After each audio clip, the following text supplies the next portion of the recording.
আমি তো এখন আছি ইন্ডিয়া বাংলাদেশ বর্ডারে না, তো আমি জানি কি এখানে একটা বাজার বয়, তো এই সম্বন্ধে কিছু একটা কম। বাজার তো প্রতি রবিবারে বসে। হ্যাঁ, আপনি তো বাংলাদেশের, আপনার নামটা একটু কয়ে দেন। আমার নাম রাসেল। হ্যাঁ, আমার বাড়ি হয়েছে কসবাতে। হ্যাঁ, এটা আমাদের বাড়ি থানার পাশেই। আচ্ছা। আর আমাদের জেলা হচ্ছে ব্রাহ্মণবাড়িয়াতে। হ্যাঁ, হ্যাঁ, হ্যাঁ। আপনি হিন্দু না? না না, মুসলমান। আপনি মুসলমান, আচ্ছা ঠিক।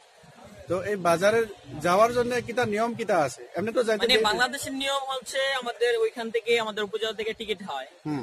30 টাকা করে টিকিট আছে। তো ওইখান থেকে টিকিট নিয়ে এদিকে এন্ট্রি করে ভিতরে যেতে হয়। এটা বাজারটা বাংলাদেশে আছে না ইন্ডিয়ায় আছে? এটা দুনো দেশ মিলিয়ে মানে নো ম্যানস ল্যান্ডে আছে। হ্যাঁ, লো ম্যানস ল্যান্ডে আছে, 0 পয়েন্টে আছে। 0 পয়েন্টে আছে, আচ্ছা আচ্ছা।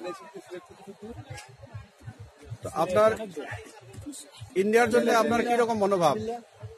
অনেক অনুভব। আমি তো এদিকে ছিলাম, ইন্ডিয়াতে ছিলাম প্রায় 4 বছর ছিলাম।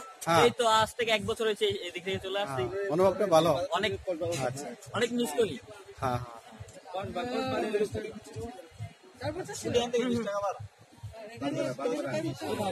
এখান থেকে বাংলাদেশে ওইখান থেকে আসছে 1 বছর হয়েছে। আমাদের আমার মামা আছে ইন্ডিয়াতে।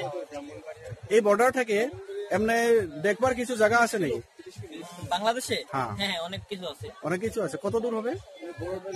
আপনার তো বাংলাদেশে আসতে পারবেন না, ওইটা দিব না। হ্যাঁ, ওইটা তো ভিসা লাগবে। না, এমনি জিজ্ঞাসা করছি কত মানে দূর আছে? 30 কিলো। 30 কিলোমিটার।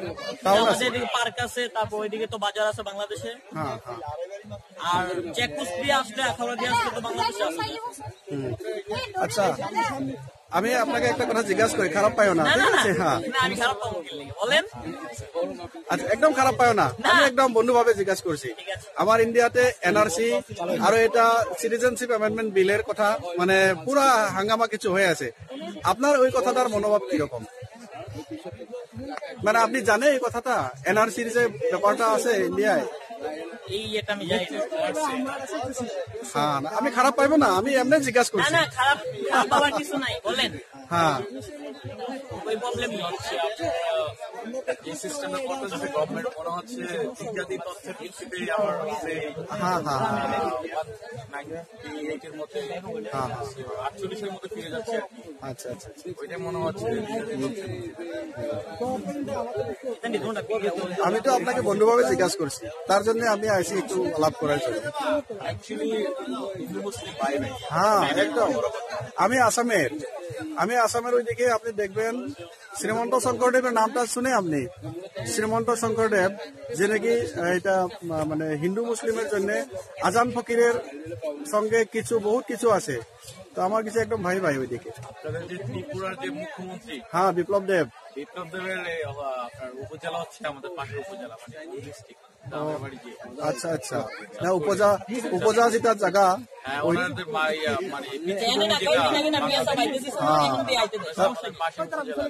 আচ্ছা আচ্ছা, মানে বিপ্লব দেবের জন্মবাড়িটা মানে বাংলাদেশে আর। হ্যাঁ, এটাই তো ভাই। তো ঠিক আছে, থ্যাংক ইউ ভেরি মাচ। হ্যাঁ, ওকে।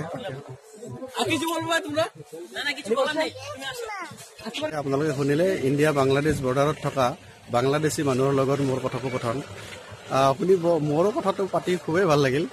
আৰু এটা সময়ত যিহেতু সময় বেছি হৈ গ'ল, আমাৰ ইণ্ডিয়ান BSF-এ আমাক তাৰ পৰা আহিব দিলে আৰু ইয়াতে আমাৰ কসবা কালিবাৰী আৰু ইণ্ডিয়া বাংলাদেশ বৰ্ডাৰত আমাৰ যাত্ৰা সামৰণি কৰে। ভিডিঅ'টো চাই কেনে পালে নিশ্চয় জনাব।